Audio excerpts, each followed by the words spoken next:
రైట్గా పత్రికల్లో వచ్చిన ప్రధాన వార్తలను చూద్దాం. ముందుగా నమస్తే తెలంగాణ చూద్దాం. నమస్తే తెలంగాణలో అబద్ధాల సీఎం ఆదానికి దాసోహం, KCR red signal, Revanth red carpet. KCR ప్రభుత్వ హయాంలో ఎన్నోసార్లు ఆదాని తెలంగాణ రాష్ట్రంలో ఎంటర్ కావాలని ప్రయత్నించారు. అప్పుడు కేసీఆర్ రెడ్ సిగ్నల్ వేశారు. కానీ అదే కాంగ్రెస్ పార్టీ అధికారంలోకి రాగానే ముఖ్యమంత్రి రేవంత్ రెడ్డి మాత్రం అదే ఆదానికి రెడ్ కార్పెట్ వేసి తెలంగాణ వనరుల్ని దోచిపెడుతున్నారంటూ ఈ వార్త మనం చూస్తున్నాం. రాహుల్ గాంధీ తిట్లతో రేవంత్ రెడ్డిలో ఫ్రస్ట్రేషన్, అందుకే మాపై అడ్డగోలుగా అబద్ధపు మాటలు, కేంద్రం నిర్వాకాల్ని చూపించి మాపై నిందల, ముఖ్యమంత్రి అసత్యాలను మీడియా ప్రశ్నించాలి, ఆదానితో కటీఫ్ అన్నట్టు సీఎం కటింగ్ ఇస్తున్నాడు, చందానే కాదు ఒప్పందాలు కూడా రద్దు చేసుకోవాలి, BRS working president KTR demand. కేంద్ర మంత్రి నితిన్ గడ్కరీ కేటాయించిన జాతీయ రహదారుల పనులను రేవంత్ రెడ్డి మాకు అంటగట్టిండు. 750 kV ట్రాన్స్మిషన్ లైన్కు సంబంధించి కేంద్రం ఇచ్చిన ప్రాజెక్టును కూడా బీఆర్ఎస్ ప్రభుత్వం ఆదాని కంపెనీకి ఇచ్చిందని మరో అబద్ధపు మాట ముచ్చట చెప్పిండు. కేంద్ర విద్యుత్ మంత్రిత్వ శాఖ ఒప్పందాలు కూడా తెలియకుండా ఇంత తెలివి తక్కువగా మాట్లాడితే ఏమనుకోవాలి. రక్షణ శాఖ పెట్టుబడులను కూడా బీఆర్ఎస్కు అంటగట్టడం మూడో అబద్ధం. రక్షణ శాఖ మా చేతిలో ఉంటుందా? మరి రాజ్నాథ్ సింగ్ ఏం చేస్తున్నట్టు అంటూ నిన్న కేటీఆర్ ప్రశ్నించారు. సో నిన్న మొన్న ముఖ్యమంత్రి మాట్లాడినటువంటి దాంట్లో కేవలం ఫ్రస్ట్రేషన్ తప్ప ఎటువంటి ఒక విషయ అవగాహన లేదు, విషయ పరిజ్ఞానం లేదు అంటూ నిన్న BRS working president KTR react అయ్యారు. కేంద్ర ప్రభుత్వ కార్యక్రమాలని కూడా రాష్ట్ర ప్రభుత్వానికి ముడిపెట్టి రాష్ట్ర ప్రభుత్వం ఆదానికి ఏదో ఒప్పందాలు కుదుర్చుకున్నట్టుగా ఒక తప్పుదోవ పట్టించే ప్రయత్నం చేశారు. గత బీఆర్ఎస్ ప్రభుత్వం పైన నెపం నెట్టే విధంగా ముఖ్యమంత్రి మాట్లాడారంటూ తీవ్రంగా ఫైర్ అయ్యారు కేటీఆర్. అయితే కేవలం ఒక చందాలు కాదు, మొన్న స్కిల్ యూనివర్సిటీకి ఇచ్చింది కేవలం ఒక చందా మాత్రమే. 100 కోట్ల రూపాయల విరాళం ఏదైతే ఉందో అది కేవలం చందా మాత్రమే. కానీ దావోస్లో జరిగిన ఒప్పందాలు దాదాపుగా 12-13 వేల కోట్ల ఒప్పందాల మాట ఏంటి? ఆ ఒప్పందాలు కూడా రద్దు చేసుకోవాలి. ఆ ఒప్పందాలు రద్దు చేసుకుంటేనే ఆదానితో కటీఫ్ అయినట్టు. కానీ కేవలం ఒక 100 కోట్ల విరాళాన్ని మేము అంగీకరించట్లేమని చెప్పినంత మాత్రాన ఆదానితో కటీఫ్ కాదు. ఆ ఒప్పందాల మాట ఏమిటి అంటూ ప్రశ్నిస్తున్నారు BRS working president KTR. Right, Microsoft పెట్టుబడులు ఆదాని వాటా. మైక్రోసాఫ్ట్ సంస్థ నుంచి 2 దఫాలుగా 37,000 కోట్ల పెట్టుబడులు తెచ్చామని కేటీఆర్ గుర్తు చేశారు. మైక్రోసాఫ్ట్ నుంచి ఒకసారి 15,000 కోట్లు, రెండోసారి 16,000 కోట్లు పెట్టుబడులు పట్టుకొచ్చామని వివరించారు. కానీ ఈ ముఖ్యమంత్రి మాత్రం అది ఆదాని డేటా సెంటర్ అని రిలీజ్ చేశారని, మైక్రోసాఫ్ట్ డేటా సెంటర్ పెట్టుబడిని ఆదాని డేటా సెంటర్ అని అబద్ధపు ప్రచారం చేశారని మండిపడ్డారు. ఆదానిని నీలా రహస్యంగా కలవలేదు. దావోస్లో ఆదాని చేసిన ప్రతిపాదనలను బీఆర్ఎస్ ప్రభుత్వం తిరస్కరించిందని కేటీఆర్ గుర్తు చేశారు. నేను ఆదానిని కలిశానని ఫోటో రిలీజ్ చేశారు. బరాబర్ దావోస్లో కలిసినాను. ఆ ఫోటో నేనే ట్విట్టర్లో పెట్టిన నీలా ఇంటికి పిలిపించుకొని 4 గంటలు రహస్యంగా కలవలేదు. 100 కోట్లు నజరాన తీసుకోలేదు. కోహినూర్ హోటల్లో కాళ్ళు పట్టుకోలేదు. నాకు నీలా లుచ్చా పనులు చేసే అలవాటు లేదు. ఏది చేసినా బాజాప్తా చేస్తా.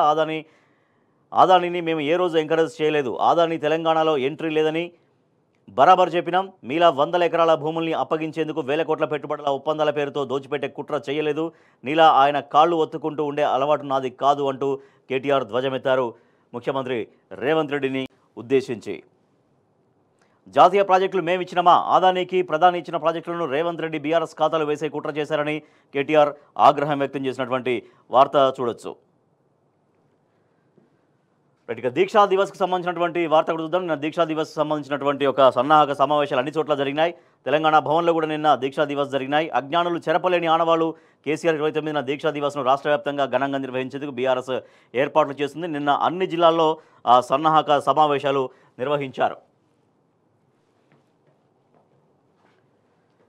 నిన్న హైదరాబాద్ తెలంగాణ భవన్ జరిగిన కార్యక్రమానికి హైదరాబాద్ లీడర్స్ అందరూ వచ్చారు.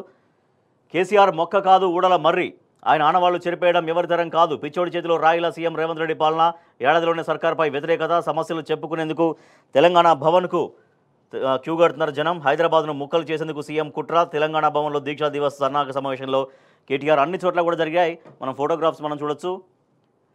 సో నిజామాబాద్లో జరిగినటువంటి దాంట్లో వేముల ప్రశాంత్ రెడ్డి మాట్లాడారు. కేసీఆర్ దీక్షా దివస్ ప్రజల బ్రహ్మాస్త్రం అంటూ జీవన్ రెడ్డి, కేసీఆర్ చరిత్రలో నిలిచిపోతారంటూ సబితా ఇంద్రారెడ్డి, కాంగ్రెస్ అంటే మోసం అంటూ కొప్పుల ఈశ్వర్, తర్వాత కేసీఆర్ మాదిరి పాలన ఎక్కడా లేదంటూ మాజీ మంత్రి జగదీష్ రెడ్డి, కేసీఆర్ త్యాగాన్ని మరవలేమంటూ మాజీ మంత్రి ఎర్రబెల్లి దయాకర్ రావు, గ్యారంటీల పేరుతో నిండా ముంచిన కాంగ్రెస్ అంటూ మల్లారెడ్డి, దీక్షా దివస్ను విజయవంతం చేద్దామంటూ గంగుల కమలాకర్, కాంగ్రెస్ బీజేపీని ఎదిరించేది బీఆర్ఎస్ మాత్రమే అంటూ ఆర్ఎస్ ప్రవీణ్ కుమార్, కేసీఆర్తోనే రాష్ట్రానికి పూర్వవైభవం అంటూ మాజీ మంత్రి సత్యవతి రాథోడ్, దీక్షా దివస్కు వేలాదిగా తరలిరండి అంటూ మాజీ మంత్రి శ్రీనివాస్ గౌడ్, అందరూ కూడా నిన్న పిలుపునిచ్చారు. మొత్తం నిన్న రాష్ట్ర వ్యాప్తంగా అన్ని జిల్లాల్లో కూడా సన్నాహక సమావేశాలు జరిగాయి. నవంబర్ 29 అనేది ఒక చరిత్రను మలుపు తిప్పిన దీక్ష. ఆ రోజు తెలంగాణ ఉద్యమ ప్రస్థానానికి ఉద్యమం అనేది మరొక ఫలితం దిశగా వెళ్ళడానికి నవంబర్ 29 ఆ రోజు ఉద్యమ నేతగా కేసీఆర్ చేసినటువంటి దీక్ష అందరికీ ఎప్పటికీ ఒక ఎమోషన్ అది. సో దానికి సంబంధించినటువంటి స్ఫూర్తిని కొనసాగించే విధంగా ప్రోగ్రాం తీసుకోబోతోంది బీఆర్ఎస్. దేవుళ్లపై ఓట్లు, హామీలకు తోట్లు, ఇది సీఎం రేవంత్ రెడ్డి పనితీరంటూ కేటీఆర్ ఫైర్ అయ్యారు. మరొక వార్త చూస్తే ఇథనాల్కు సంబంధించినటువంటి పరిశ్రమ మాకొద్దు అంటూ నిర్మల్ జిల్లాలో వాళ్ళు కూడా ఆందోళన చేస్తున్నారు. ఇథనాల్ మంటలు, పరిశ్రమ వద్దని NH61పై అర్ధరాత్రి దాకా ఆందోళన. ఆర్డీఓ వాహనానికి నిప్పు. నచ్చజెప్పేందుకు వచ్చిన ఆర్డీఓను ఘెరావ్ చేసిన మహిళలు తిరిగి వెళ్తుండగా కారులోనే 6 గంటల పాటు నిర్బంధించారు. కలెక్టర్ వచ్చి లిఖితపూర్వక హామీ ఇవ్వాలని గ్రామస్తుల పట్టు. భారీ బలగాలతో వచ్చి ఆర్డీఓను తీసుకెళ్లిన పోలీసులు, అధికారి వాహనాన్ని ధ్వంసం చేసి నిప్పుపెట్టిన రైతులు, ఎముకలు కొరికే చలిలో అర్ధరాత్రి రోడ్డుపైనే కుటుంబాలు, లగచర్ల ఘటనను తలపించిన దిలావర్పూర్ తిరుగుబాటు అంటూ ఈ వార్త మనం చూడొచ్చు. వాళ్ళ ఎట్టి పరిస్థితుల్లో ఇథనాల్ పరిశ్రమ వద్దే వద్దు అంటూ వాళ్ళు ఆందోళన చేస్తున్నారు. నిర్మల్ బైంసా జాతీయ రహదారిపై భోజనాలు చేస్తూ నిరసన తెలుపుతున్నటువంటి మహిళల ఫోటో చూస్తున్నాం. ఇథనాల్ మంటలు, 6 గంటల పాటు ఆర్డీఓ నిర్బంధం. ఆగ్రహంతో ఆర్డీఓ రత్న కళ్యాణి వాహనాన్ని కింద పడేసి ధ్వంసం చేసినటువంటి రైతులు. సో ఇట్లా ఎక్కడెక్కడ ప్రజలు తిరుగుబాటు చేస్తున్నారు, మమ్మల్ని మా పచ్చడి పంట పొలాన్ని నాశనం చేస్తున్నారు, మా ఊళ్ళను నాశనం చేస్తున్నారు అంటూ అన్ని చోట్ల కూడా ఇదే విధంగా నిరసనలు కొనసాగుతున్నాయి. సో లగచర్ల ఘటన తరహాలో నిన్న కూడా అక్కడ జరిగింది నిర్మల్ జిల్లా దిలావర్పూర్లో. మళ్ళీ ఫుడ్ పాయిజన్. మాగనూరు స్కూల్లో వారంలో 3వ ఘటన ఇది. 40 మందికి అస్వస్థత. మక్తల్ దవాఖానలో చికిత్స పొందుతున్నటువంటి మాగనూరు పాఠశాల విద్యార్థులు. సీఎం సొంత జిల్లాలో వరుస ఘటనలు జరుగుతున్నాయి. మళ్లీ వికటించిన మధ్యాహ్న భోజనం, వాంతులు, కడుపు నొప్పితో విలవిల. 28 మంది మక్తల్ దవాఖానకు తరలింపు. 2 విద్యార్థుల పరిస్థితి తీవ్ర విషమంగా ఉంది. అధికారులు పర్యవేక్షించిన ఇదే దుస్థితి. చట్నీలో బొద్దింకలు వస్తున్నాయి. మహబూబ్ నగర్లో మహిళా కాలేజీ హాస్టల్లో ఘటన, ఆహారం పారబోత. అంత్యక్రియలపైన ఆంక్షలు. మొన్న శైలజ అమ్మాయి గురుకులాల్లో, వాంకిడి గురుకులాల్లో ఆమె అస్వస్థతకు గురై దాదాపు 25 రోజులుగా మృత్యువుతో పోరాడుతుంది. ఆ అంత్యక్రియలు నిన్న నిర్బంధాలపైన సాగినాయి, ఆంక్షలపైన అంత్యక్రియలు సాగినాయి. అట్లీస్ట్ బిడ్డను కళ్ళారా బంధువులు కూడా చూసుకునే పరిస్థితి, తల్లిదండ్రులు కూడా చూసుకునే పరిస్థితి. మొత్తం పోలీసు పహార మధ్య అంత్యక్రియలు జరిగినాయి. అయితే ఫుడ్ పాయిజన్ సంబంధించిన వార్త చూస్తున్నాం. ఇదే మాగనూరు స్కూల్లో ఇది 3వ ఘటన. మాగనూరు స్కూల్లో మధ్యాహ్న భోజనం వికటించి ఆల్రెడీ ఒక 50 మంది దాకా అస్వస్థతకు గురయ్యారు, ఆసుపత్రిలో పాలయ్యారు. ఆసుపత్రిలో ట్రీట్మెంట్ తీసుకొని మెల్లగా వాళ్ళు కోలుకొని బయటకు వచ్చారు. అదే రోజు మొదటి ఘటన జరిగిన ఇమ్మీడియట్ నెక్స్ట్ డేనే మళ్ళీ అదే స్కూల్లో అదే మధ్యాహ్న భోజన పథకంలో మళ్ళీ ఫుడ్ పాయిజన్ జరిగింది. అప్పుడు కూడా ఆసుపత్రి పాలయ్యారు. ఇది వరుసగా 3వ ఘటన. ఒకటే స్కూల్లో ఇంత చర్చ జరిగినా, ఇంత మొత్తం ప్రపంచానికి ఆ స్కూల్లో ఫుడ్ పాయిజన్ జరిగింది, ఆ విద్యార్థులందరూ కూడా ఆసుపత్రి పాలయ్యారని తెలిసినా కూడా మళ్ళీ రిపీటెడ్గా ఎందుకు జరుగుతున్నాయి? సో అధికార యంత్రాంగం ఎందుకు విఫలమవుతోంది? మధ్యాహ్న భోజనం అనేది నాణ్యమైన భోజనం అందించేటువంటి కనీస సౌకర్యాన్ని, కనీస అవసరాన్ని కూడా సరిగా ఎందుకు ఈ ప్రభుత్వం పాఠశాలల్లో, స్కూళ్ళల్లో ఎందుకు అందించలేకపోతుంది అన్నటువంటి చర్చ సాగుతోంది. మనం చూసిన విద్యార్థులందరూ కూడా హాస్పిటల్లో బెడ్ పాలవుతున్నటువంటి పరిస్థితి. మొత్తం వారం రోజుల్లో 3వ ఘటన అంటే ఇంకా మిగిలినటువంటి రాష్ట్ర వ్యాప్తంగా ఇంకా ఎన్ని స్కూళ్ళల్లో ఇటువంటి ఘటనలు జరుగుతున్నాయో, ఇంకా ఎన్ని వెలుగులోకి రాకుండా ఉన్నాయో అర్థం కానటువంటి పరిస్థితి.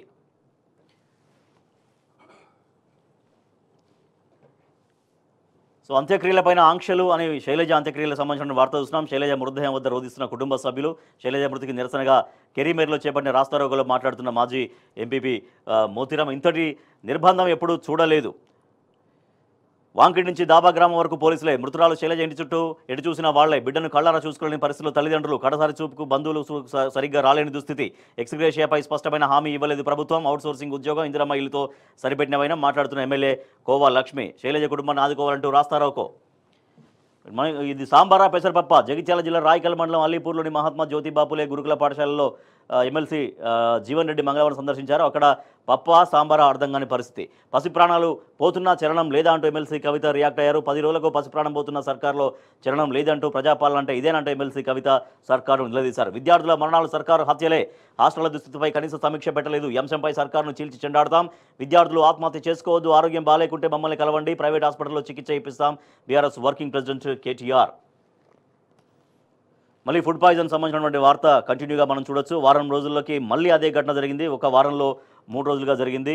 రేవంత్ జిల్లాలో రోజుకో ఘటన, సీఎం సొంత జిల్లాలో రోజుకో ఘటన కలకలం రేపుతోంది. సో ఇటీవల ఫుడ్ పాయిజన్ జరిగినటువంటి ఘటనలు వరుసగా చూడొచ్చు.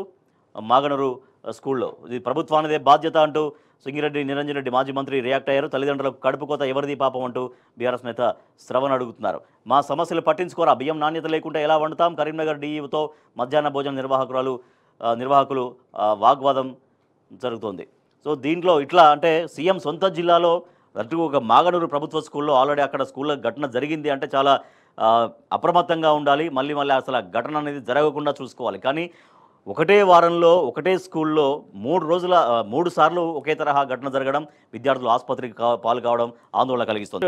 మనం చూస్తున్నాం పునరావాసం తర్వాతే ప్రక్షాళన, మూసీ కూల్చివేతలపై హైకోర్టు మార్గదర్శకాలను వార్త చూస్తున్నాం. ప్రత్యామ్నాయం చూపిన తర్వాతే కూల్చివేతలు చేపట్టాలి, మూసీ ప్రక్షాళన జరగాల్సిన అవసరం ఉంది, పట్టా శిఖం భూముల్లోని వారికి పరిహారం ఇవ్వాలి, కీలక తీర్పు వెలువరించిన జస్టిస్ భాస్కర్ రెడ్డి. మూసీ ప్రక్షాళన చర్యలు తీసుకునే ముందు అధికారులు చట్టాలని అమలు చేసి తీరాలని హైకోర్టు తేల్చి చెప్పింది.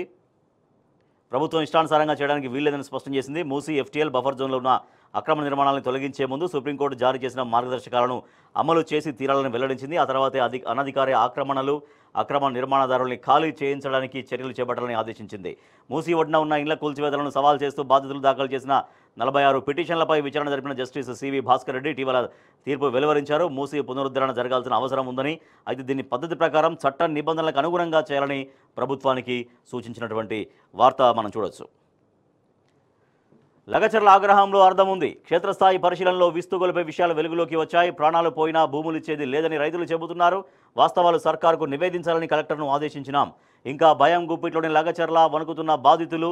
మద్యం మత్తులో పోలీసులు వారిని ఇష్టం వచ్చినట్లు కొట్టారు. సంబంధం లేని వారిని విడుదల చేయాలని ఎస్పీకి ఆదేశం. రాష్ట్ర SC ST commission chairman Bakki Venkataiah.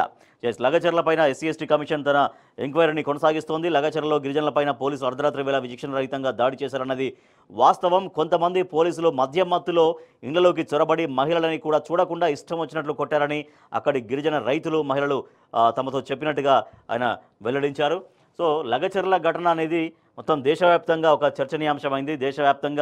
దేశం ముందు ఉంచారు బీఆర్ఎస్ వర్కింగ్ ప్రెసిడెంట్ కేటీఆర్. ఆ రోజు ఢిల్లీలో జాతీయ మానవ హక్కుల కమిషన్ కలిశారు లగచర్ల బాధితులు. జాతీయ ఎస్సీ కమిషన్ కలిశారు, ఎస్టీ కమిషన్ కలిశారు. అక్కడ బీఆర్ఎస్ వర్కింగ్ ప్రెసిడెంట్ కేటీఆర్ ఢిల్లీలో ప్రెస్ మీట్ పెట్టి మరి లగచర్ల బాధితుల యొక్క ఆక్రందన ఏంటి, గోస ఏంటి, వాళ్ళపైన కాంగ్రెస్ ప్రభుత్వం పోలీసులు వ్యవహరించిన తీరుని ఢిల్లీ వేదికగా ఎండగట్టారు. పోలీసులు తమను అకారణంగా కొట్టారని గిరిజనులు ఆరోపిస్తున్నారు. ఇది నిజమేనా, మీ పరిశీలనలో తేలింది ఏమిటనే ప్రశ్నకి పోలీసులు గిరిజనుల్ని కొట్టినది నిజమని తేలింది. గిరిజనుల ఆరోపణలు నిజమే. దాదాపుగా 20 రోజుల క్రితం అర్ధరాత్రి వేళ పోలీసులు గిరిజన తండాలపైన దాడులు చేశారని, ఫార్మా కంపెనీకి భూములు ఇవ్వబోమని చెప్పిన వారితో పాటు సంబంధం లేని వారిని కూడా తీవ్రంగా కొట్టినట్టుగా ఎస్సీ ఎస్టీ కమిషన్ గుర్తించింది. మరొక వార్త చూస్తే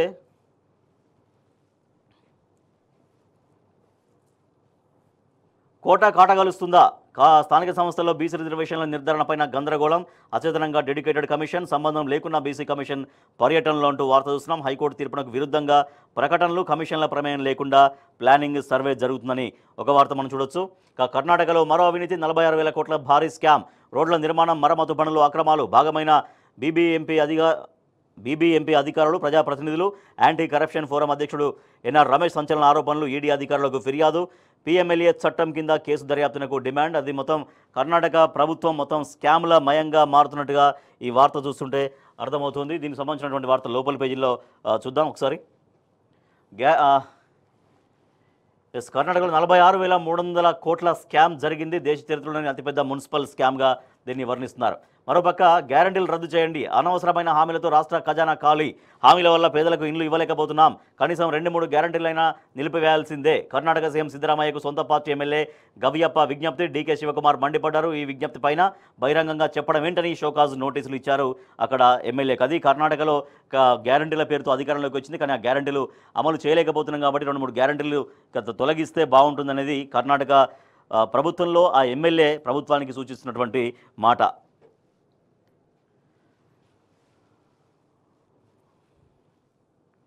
రైట్, సిఫారసు లేఖలు పరిగణించండి, సిద్దిపేటలో ఆలయ నిర్మాణం ప్రారంభించండి. టీటీడీ నూతన చైర్మన్ బీఆర్ నాయుడుతో మాజీ మంత్రి హరీష్ రావు నిన్న సమావేశమయ్యారు. తులం బంగారం ఎప్పుడు ఇస్తారు? కళ్యాణ లక్ష్మి చెక్కుల పంపిణీలో వైరా ఎమ్మెల్యేను ప్రశ్నించినటువంటి ఓ మహిళ. రైట్గా మిగతా వార్తలు చూద్దాం. మిగతా పత్రికల్లోని వార్తలు ఏమొచ్చినాయో చూద్దాం. రాజ్యాంగం ఎప్పుడు అంటూ సాక్షిలో వచ్చినటువంటి వార్త. అండ్ యాసంగి పెట్టుబడి ఎట్లా? దాదాపుగా పూర్తిగా వచ్చిన వానాకాలం కోతలు నవంబర్ 1వ తేదీ నుంచే మొదలైన యాసంగి సీజన్. చాలా జిల్లాల్లో దుక్కులు దున్ని నారు పోస్తున్న రైతులు. రైతు భరోసాపై అస్పష్టత. రైతులకు తప్పని పెట్టుబడి తిప్పలు. పూర్తిగాని రుణమాఫీ. బ్యాంకుల నుంచి అందని కొత్త రుణాలు. పంట పెట్టుబడుల కోసం మళ్లీ ప్రైవేట్ అప్పుల బాట పట్టాల్సిన దుస్థితి అంటూ ఆవేదన. మళ్లీ ఫుడ్ పాయిజన్. మాగనూరులో తాజాగా 40 మంది విద్యార్థులకు అస్వస్థత. ఆంధ్రజ్యోతి చూస్తే